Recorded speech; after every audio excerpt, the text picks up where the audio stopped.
أعوذ بالله من الشيطان الرجيم بسم الله الرحمن الرحيم আসসালামু আলাইকুম ওয়া রাহমাতুল্লাহি ওয়া বারাকাতুহু আউযু বিল্লাহি মিনাশ শাইতানির রাজীম বিসমিল্লাহির রহমানির রহিম রব্বিশরাহ লি সাদরি ওয়া ইয়াসসির লি আমরি ওয়াহলুল উকদাতাম মিন লিসানি ইয়াফকাহু কওলি রব্বি জিদনি ইলমা ইলমুন নাহুর আজকের এই আলোচনায় আপনাদেরকে স্বাগত জানাচ্ছি। আমি মোহাম্মদ শাহিনুর আলম। আশা করি আল্লাহর অশেষ রহমতে আপনারা ভালো আছেন। আমিও আল্লাহর রহমতে ও আপনাদের দয়ায় ভালো আছি, আলহামদুলিল্লাহ। ইলমুন নাহুর বিভিন্ন গুরুত্বপূর্ণ বিষয় নিয়ে আমরা আলোচনা করছিলাম। তো আজকে আমরা আরবি ভাষার একটি গুরুত্বপূর্ণ বিষয় লাম নিয়ে আলোচনা করব ইনশাআল্লাহ। পবিত্র কুরআনুল কারীম যদি আমরা দেখি যে পবিত্র কুরআনুল কারীমের বিভিন্ন আয়াতে এবং হাদিস শরীফের বিভিন্ন বাক্যে আমরা দেখি যে লামের বিভিন্ন ব্যবহার রয়েছে, বিভিন্ন রকম লামের ব্যবহার রয়েছে।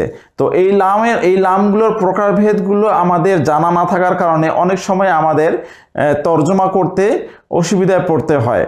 তো আমরা আজকে এই লামের প্রকারভেদ নিয়েই আলোচনা করব ইনশাআল্লাহ।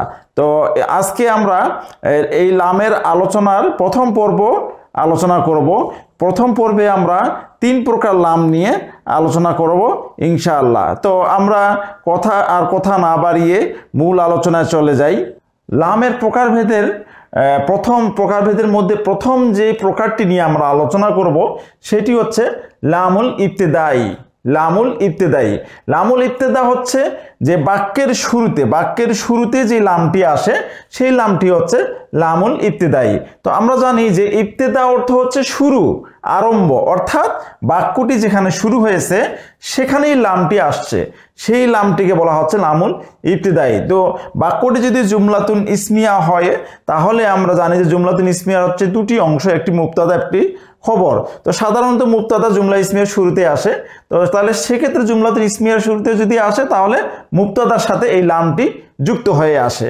তো আমি এখানে লামুল ইবতিদা সম্পর্কে 7টি পয়েন্ট উল্লেখ করেছি। এই পয়েন্টগুলো আপনারা খাতার মধ্যে নোট করে নেবেন এবং ভালোভাবে জেহেনে নিয়ে নেবেন। তো এই পয়েন্টগুলো যদি আমরা বুঝতে চাই বা বোঝার চেষ্টা করি তাহলে আমরা লামুল ইবতিদা সম্পর্কে একটা ধারণা আমরা পেয়ে যাব এবং আমরা পরবর্তীতে যদি উদাহরণে যাই তাহলে উদাহরণগুলো যদি আমরা দেখি তাহলে বিষয়টি আরও 100% ক্লিয়ার হয়ে যাবে।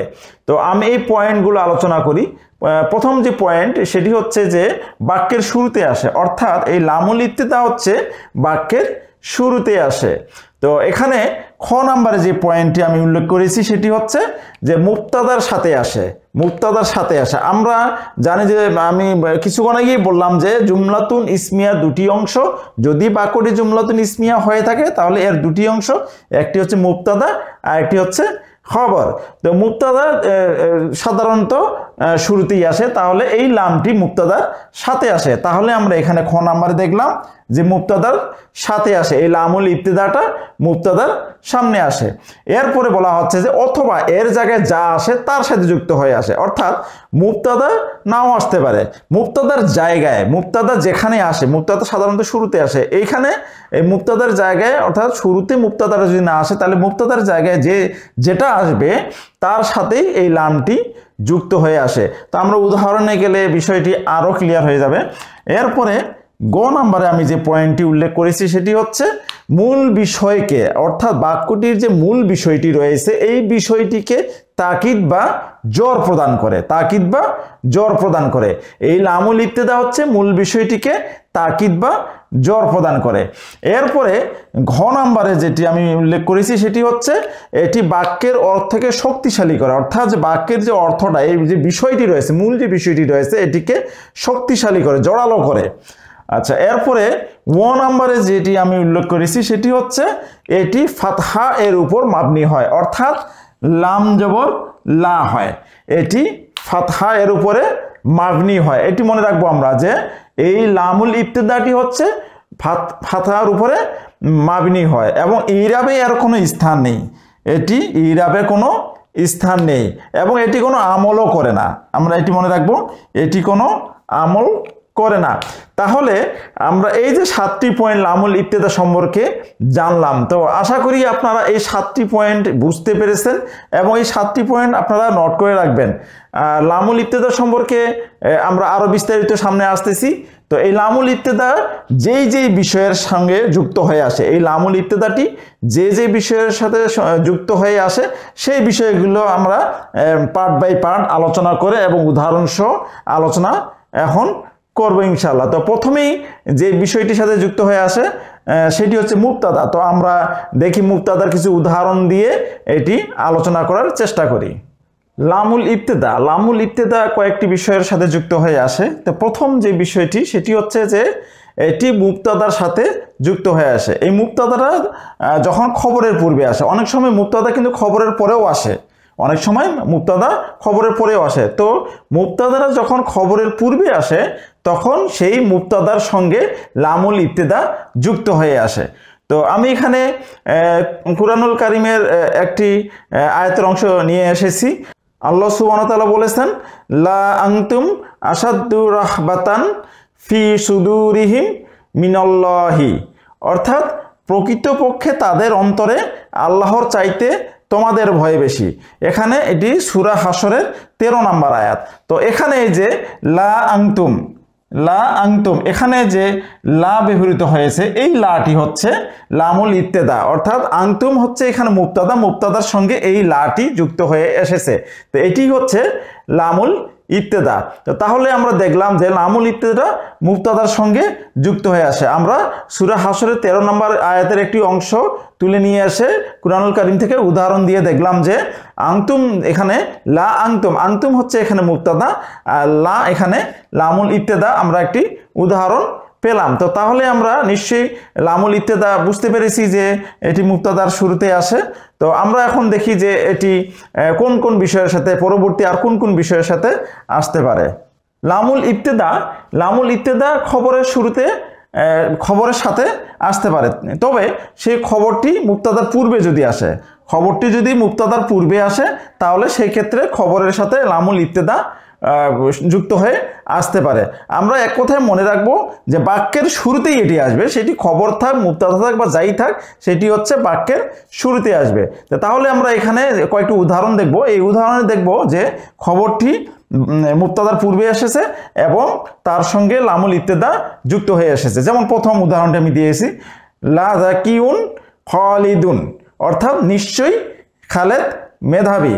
তো এখানে আমরা দেখতেছি যে জাকিউন এর পূর্বে লা যুক্ত হয়ে এসেছে, জাকিউনের পূর্বে লা যুক্ত হয়ে এসেছে, লা যাকিউন খালিদুন, অর্থাৎ নিশ্চয়ই খালেদ মেধাবী। তো এই জাকিউন এটি হচ্ছে খবর আর খালিদুন হচ্ছে মুবতাদা। তাহলে দেখা যাচ্ছে যে খবরটি মুবতাদার পূর্বে এসেছে এবং এই খবরের সঙ্গে লা যুক্ত হয়ে এসেছে, এই লাটি হচ্ছে লামুল ইবতেদা।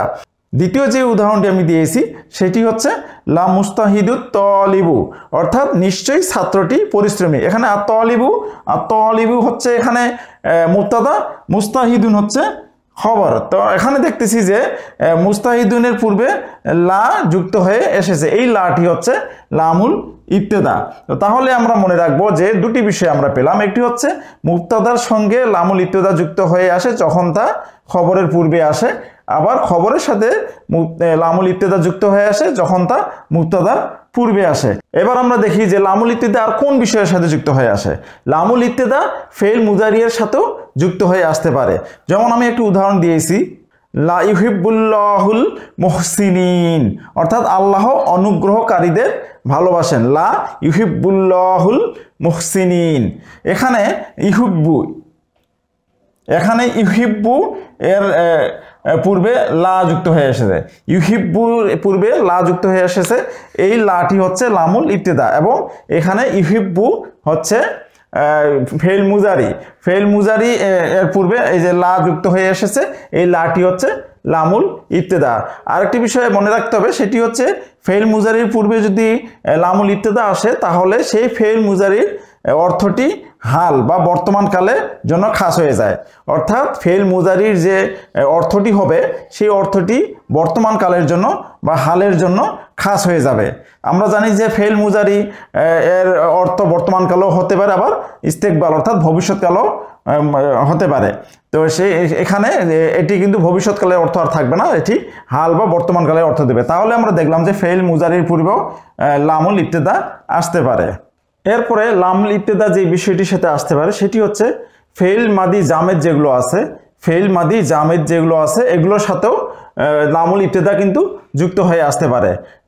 যেমন লাইসা ব্যতীত যে ফেল মাদি জামেদগুলো রয়েছে এগুলোর পূর্বে লামুল ইবতেদা যুক্ত হয়ে আসতে পারে। যেমন আমি কুরআনুল কারীম থেকে একটি উদাহরণ দিয়েছি, সূরা মাইদার ৬২ নম্বর আয়াতের একটি অংশ। আল্লাহ সুবহানাহু ওয়া তাআলা বলেছেন, লাবিক্সা মা কানু ইয়ামালুন, লাবিক্সা মা কানু ইয়ামালুন, অর্থাৎ তারা যা করছে নিশ্চয়ই কতই না মন্দ, তারা যা করছে নিশ্চয়ই তা কতই না মন্দ।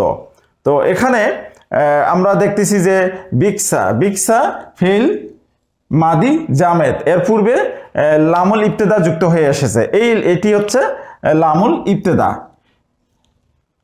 তো আমরা মনে রাখবো যে লামুল ইবতেদা ফেল মাদি জামেদ যেগুলো আছে লাইসা ব্যতীত সেগুলোর পূর্বেও সেগুলোর সাথেও যুক্ত হয়ে আসতে পারে। তো আমরা এখানে কুরআনুল কারীম থেকে একটি উদাহরণে দেখলাম যে এখানে ফেল মাদি জামেদ যে রয়েছে বিক্সা এর পূর্বে লামুল ইবতেদা যুক্ত হয়ে এসেছে। এরপরে লামুল ইবতেদা যে বিষয়টির সাথে যুক্ত হয়ে আসে সেটি হচ্ছে কদ এর সাথেও যুক্ত হয়ে আসে। তো আমরা কুরআনুল কারীমে দেখব যে কদের ব্যবহার কিন্তু অনেক রয়েছে কুরআনুল কারীমে। তো এই কদ এর সামনেও কিন্তু লামুল ইবতেদা যুক্ত হয়ে আসতে পারে। আমি কুরআনুল কারীম থেকে একটি আয়াতের অংশ তুলে ধরেছি, নিয়ে এসেছি, সেটি হচ্ছে সূরা ইউসুফের ৭ নম্বর আয়াত। আল্লাহ সুবহানাহু ওয়া তাআলা বলেছেন, লাকাদ কানা ফি ইউসুফা ওয়া ইখওয়াতিহি আয়াতুল লিসাইলিন, লাকাদ কানা ফি ইউসুফা ওয়া ইখওয়াতিহি আয়াতুল লিসাইলিন, অর্থাৎ ইউসুফ ও তার ভাইদের কাহিনীতে জিজ্ঞাসুদের জন্য অবশ্যই অনেক নিদর্শন রয়েছে। এই যে সামনে রয়েছে লাকাদ, এখানে কদ এর সামনে লা যুক্ত হয়ে এসেছে, এই লাটি হচ্ছে লামুল ইবতেদা, এই লাটি হচ্ছে লামুল ইবতেদা। তাহলে আমরা লামুল ইবতেদা দেখলাম যে 5টি বিষয়ের সাথে যুক্ত হয়ে আসে। সেটি হচ্ছে যে প্রথমত এটি হচ্ছে বাক্যের শুরুতে আসে এবং বাক্যের শুরুতে 5টি বিষয়ের সাথে যুক্ত হয়ে আসে। তো প্রথম যে বিষয়টি আমি দেখেছিলাম সেটি হচ্ছে যে মুবতাদার সঙ্গে যুক্ত হয়ে আসে এবং মুবতাদারা যদি খবরের পূর্বে আসে তাহলে। তারপরে আমরা দেখলাম যে খবরের সাথে যুক্ত হয়ে আসতে পারে। তো সেক্ষেত্রে খবর অবশ্যই মুবতাদার শুরুতে আসবে, অর্থাৎ মুবতাদার শুরুতে যদি খবর আসে তাহলে সেই খবরের সাথে লামুল ইবতেদা যুক্ত হয়ে আসতে পারে। এরপরে আমরা দেখলাম যে ফেল মুজারিয়ের সাথেও যুক্ত হয়ে আসতে পারে, ফেল মুজারির সাথেও যুক্ত হয়ে আসতে পারে এই লামুল ইবতেদা। এরপর আমরা দেখলাম যে ফেল মাদি জামেদ যেগুলো রয়েছে লাইসা ব্যতীত সেই ফেল মাদি জামেদের সাথেও যুক্ত হয়ে আসতে পারে এই লামুল ইবতেদা। এরপরে আমরা যেটি দেখলাম সেটি হচ্ছে কদের সঙ্গেও লামুল ইবতেদা যুক্ত হয়ে আসতে পারে। তাহলে আমরা এই লামুল ইবতেদা সম্পর্কে বিস্তারিত আমরা ধারণা পেলাম, আশা করি আপনারা বুঝতে পেরেছেন। এরপরে দ্বিতীয় প্রকার যে লামটি নিয়ে আলোচনা করব সেটির জন্য আমরা একটু বোর্ডে যাই। লামুল ইবতেদা সম্পর্কে একটি বিষয় বলতে ভুলে গিয়েছি, সেটি হচ্ছে, এটি মনে রাখা জরুরি, সেটি হচ্ছে যে লামুল ইবতেদার পূর্বে কিন্তু উকসিমু ওয়াল্লাহি একটি বাক্য কিন্তু উজ্জ থাকে, একটি বাক্য মাহজুব থাকে, অর্থাৎ উজ্জ থাকে। এই বিষয়টি আমরা মনে রাখবো। তো আমরা দ্বিতীয় যে প্রকারটি, লামের যে দ্বিতীয় প্রকারটি নিয়ে আমরা আলোচনা করব সেটির জন্য আমরা বোর্ডে যাই। লামের দ্বিতীয় যে প্রকারটি নিয়ে আমি আলোচনা করব সেটি হচ্ছে লামুল মুজাহলাকা, অর্থাৎ লামুল মুজাহলাকা হচ্ছে সেই লাম যেই লামটি মূলত আসলে লামুল ইবতেদা ছিল। আমি এই লামুল মুজাহলাকাতি এর 3টি পয়েন্ট আমি উল্লেখ করেছি। তো এই 3টি পয়েন্ট যদি আমরা মনে রাখি তাহলে এই লাম সম্পর্কে আসলে ধারণা আমাদের হয়ে যাবে। সেটি হচ্ছে প্রথমত এটি মূলত লামুল ইবতেদা ছিল, লামুল মুজাহলাকা মূলত লামুল ইবতেদা ছিল। তাহলে কি হলো ঘটনাটা, বাক্যের শুরুতে যখন ইন্না চলে আসলো, বাক্যের শুরুতে যখন ইন্না চলে আসলো তখন এই লামটি, এই লামুল ইবতেদার যে লামটি ছিল এই লামটি পিছলে যায় খবরের সাথে যুক্ত হয়। এই যে পিছলে গেল, এই পিছলে যাওয়ার কারণেই কিন্তু এই লামকে তখন বলা হচ্ছে লামুল মুজাহলাকা, এই লামকে তখন বলা হচ্ছে লামুল মুজাহলাকা। তাহলে আমরা দেখলাম যে এটি মূলত লামুল ইবতেদা ছিল এবং এটি বাক্যের শুরুতে যখন ইন্না চলে আসলো, ইন্না চলে আসার কারণে এটি তখন এই লামটি বাক্যের শুরুতে না হয়ে তখন সে পিছলে গিয়ে খবরের সাথে যুক্ত হয়ে যায়, যে কারণে একে বলা হচ্ছে লামুল মুজাহলাকা। তো এরপরে 3 নম্বর পয়েন্টে যেটি আমি বলতেছি সেটি হচ্ছে যে এটিও বাক্যে তাকিদ বা জর প্রদান করে, এই লামটিও বাক্যে তাকিদ বা জর প্রদান করে। তাহলে এই 3টি পয়েন্ট আমরা মুখস্থ করে নিব এবং খাতায় নোট করে নিব। তো আমি একটি উদাহরণ দিয়েছি, এখানে একটি উদাহরণ দিয়েছি, সেটি হচ্ছে ইন্না মুহাম্মাদান লা রাসূলুল্লাহি, ইন্না মুহাম্মাদান লা রাসূলুল্লাহি। তো তাহলে এখানে এর অর্থ হচ্ছে যে নিশ্চয়ই মুহাম্মদ সাল্লাল্লাহু আলাইহি ওয়াসাল্লাম আল্লাহর রসুল। তো এখানে এই যে বাক্যের শুরুতে ইন্না আসছে এবং ইন্নার যে খবর রয়েছে, এই খবরের সঙ্গে এই লামুল মুজাহলাকা যুক্ত হয়ে এসেছে। রাসূলুল্লাহি এটি হচ্ছে ইন্নার খবর, এই ইন্নার খবরের সঙ্গে এই লাটা যুক্ত হয়ে এসেছে, এই লাটি হচ্ছে লামুল মুজাহলাকা। তো আমরা কুরআনুল কারীম থেকে কিছু আয়াত দিয়ে উদাহরণ দেওয়ার চেষ্টা করব। এখন দেখি আমরা কিছু উদাহরণ আরো নিয়ে আসি। লামুল মুজাহলাকা এটির উদাহরণ দিতে গিয়ে আমি কুরআনুল কারীমের 2টি আয়াত নিয়ে এসেছি। কুরআনুল কারীমের লামুল মুজাহলাকার অনেক উদাহরণ রয়েছে, আমরা যদি দেখি তাহলে আমরা দেখব যে কুরআনুল কারীমে এই ধরনের অনেক উদাহরণ রয়েছে, আমরা এগুলো নিজেরাই দেখে দেবো ইনশাআল্লাহ। তো আমি এখানে 2টি উদাহরণ নিয়ে এসেছি। প্রথমে যেটি নিয়ে এসেছি সেটি হচ্ছে সূরা ইয়াসিনের 3 নম্বর আয়াত। এখানে আল্লাহ সুবহানাহু ওয়া তাআলা বলতেছেন ইন্নাকা লামিনাল মুরসালিন, অর্থাৎ নিশ্চয়ই আপনি রসুলদের অন্তর্ভুক্ত। তো এখানে আমরা দেখতেছি যে বাক্যের শুরুতে ইন্না এসেছে, এই ইন্নার পরে এটি হচ্ছে ইসমু ইন্না। তো এরপরে খবর ইন্নার পূর্বে লা যুক্ত হয়ে মিনাল মুরসালিন এর পূর্বে লা যুক্ত হয়ে এসেছে, এই লাটি হচ্ছে লামুল মুজাহলাকা। তো আমরা তাহলে লামুল মুজাহলাকা সম্পর্কে একটু ধারণা পেলাম। এরপরে আরেকটি আমি আয়াত নিয়ে এসেছি, সেটি হচ্ছে সূরা আল কলামের 4 নম্বর আয়াত। তো এখানে আল্লাহ সুবহানাহু ওয়া তাআলা বলতেছেন ওয়া ইন্নাকা লা আলা খুলুকিন আযীম, এখানে এর অর্থ হচ্ছে আর নিশ্চয়ই তুমি মহান চরিত্রের উপর অধিষ্ঠিত।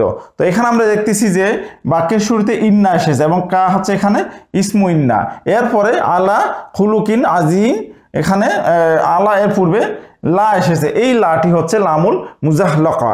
তো লামুল মুজাহলাকা এটি হচ্ছে এই লা, তো এই লাটি খবর ইন্না আলা খুলুকিন আযীম, এই যে এটি হচ্ছে খবর ইন্না, এই খবর ইন্নার পূর্বে এই লাটি যুক্ত হয়ে এসেছে।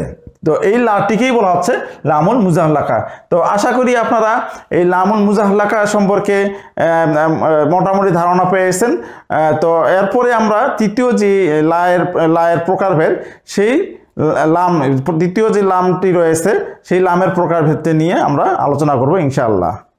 লামের যে তৃতীয় প্রকারটি নিয়ে আমি আলোচনা করব সেটি হচ্ছে লামুল জওয়াব, অর্থাৎ যে লামটি লাও, লাওলা এবং কসমের জবাবে ব্যবহৃত হয়, যেই লামটি লাও, লাওলা এবং কসমুনের জবাবে ব্যবহৃত হয় সেই লামটিকে বলা হচ্ছে লামুল জওয়াব। অর্থাৎ আমরা যদি উদাহরণ দিই, প্রথম উদাহরণটি আমি দিয়েছি সেটি হচ্ছে লাও জিকতা লা আকরম তুকা, অর্থাৎ তুমি যদি আসতে তাহলে আমি তোমাকে সম্মান করতাম। তো এখানে যে লাও এসেছে এবং লাউয়ের যে জবাবটি রয়েছে তার পূর্বে এই লা যুক্ত হয়ে এসেছে, লা আকরম তুকা, এখানে লাটি যুক্ত হয়ে এসেছে লাওয়ের জবাবের পূর্বে। তো এই লামটি হচ্ছে লামুল জবাব, এই লামটি হচ্ছে লামুল জবাব। এরপরে দ্বিতীয় উদাহরণটি হচ্ছে লাউলা আলিউন লাহালাকা ওমারু, অর্থাৎ যদি আলী না হতো ওমর ধ্বংস হয়ে যেত। এখানে যে লাউলা এরপরে যে লাউলার যে জবাব রয়েছে তার পূর্বে এই লামটি এসেছে, লাম জবর লা, এই লামটি এসেছে, এই লামটিকেই বলা হচ্ছে লামুল জবাব, এই লামটিকে বলা হচ্ছে লামুল জবাব। আর তৃতীয় যে উদাহরণটি সেটি হচ্ছে কসমের জন্য, ওয়াল্লাহি লা আফআলান্না কাযা, অর্থাৎ আল্লাহর কসম আমি এটা করব। এই যে ওয়াল্লাহি, এই যে ওয়াউল কসম, এরপরে যে জবাবে কসম রয়েছে এর পূর্বে এই লাটি এসেছে, এই লাটি অর্থাৎ এই লামটি হচ্ছে লামুল জবাব। তো আমরা তাহলে দেখলাম যে লামুল জবাব সম্পর্কে মোটামুটি ধারণা আমরা পেলাম যে লামুল জবাবটি হচ্ছে সেই লাম যেই লামটি লাউলা এবং কসমের জবাবে ব্যবহৃত হয়, এবং আমরা 3টি উদাহরণ দিয়ে সেই লামুল জবাব সম্পর্কে ধারণা পেলাম। আশা করি আপনারা বিষয়টি বুঝতে পেরেছেন। তো আজকে আমরা লামের যে প্রকারভেদগুলো রয়েছে এই লামের প্রকারভেদগুলোর মধ্যে 3টি প্রকার নিয়ে আলোচনা করব। লামের অনেক প্রকার রয়েছে, তার মধ্যে যে গুরুত্বপূর্ণ প্রকারগুলো রয়েছে সেই গুরুত্বপূর্ণ প্রকারগুলো নিয়ে আমি আলোচনা করব। লামের আমরা যদি নাহুর বইগুলো বের করি, নাহুর বইগুলো যদি বড় বড় নাহুর বইগুলো দেখি, তাহলে দেখা যাবে যে লামের অনেক প্রকারভেদ রয়েছে। তো লামের যে গুরুত্বপূর্ণ প্রকারগুলো রয়েছে আমি সেগুলো তুলে নিয়ে এসে আলোচনা করব ইনশাআল্লাহ। তো আজকে আমরা লামের 3টি প্রকার নিয়ে আলোচনা করলাম। একটি হচ্ছে লামুল ইবতিদা, একটি হচ্ছে লামুল মুজাহলাকা, আর একটি হচ্ছে লামুল জবাব। তো এই 3টি লাম আপনারা ভালোভাবে ভিডিওটি আবার পুনরায় দেখবেন ভালোভাবে, এবং নোট করে রাখবেন এবং মুখস্থ করবেন, তাহলে আশা করি এই লাম নিয়ে আর সমস্যা থাকার কথা নয়। তো আমরা পরবর্তীতে আবারও এই লামের বাকি প্রকারভেদগুলো নিয়ে আসবো ইনশাআল্লাহ। তো সে পর্যন্ত আপনারা ভালো থাকবেন, সুস্থ থাকবেন। আসসালামু আলাইকুম ওয়া রাহমাতুল্লাহি ওয়া বারাকাতুহু।